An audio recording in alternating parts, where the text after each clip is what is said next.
ঘরের মধ্যে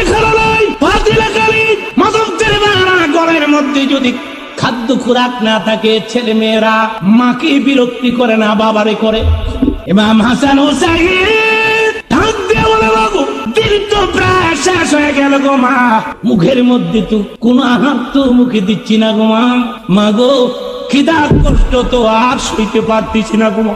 বারবার ফাতিমাকে বিরক্তি করে ইমাম হাসান অমনি হঠাৎ করে হযরত আলী বাড়ির ঘরের দরজায় এসেছি শূন্য হাতে, কিছু আনতে পারেন, চেষ্টা উনি কম করেননি। সারাদিন ঘুরেছেন, কোনো কাজ মানুষের ধারে ধারে ঘুরেছেন, কোনো কর্মকাজ নেই, নো ভ্যাকেন্সি, কোনো কাজ নাই। ঘরের দরজায় দাঁড়াইলে ফাতেমা বললেন, তোরা শুধু আমারই দেখো, তোর বাবারে দেখোস না। আপনার বলুন তো, এটা কি কোনো গালি হলো? কথা বলেন না কেন? কঠিন কোনো ব্যাপার হয়ে গেল? তোরা শুধু আমারে দেখোস, তোর বাবারে দেখোস না।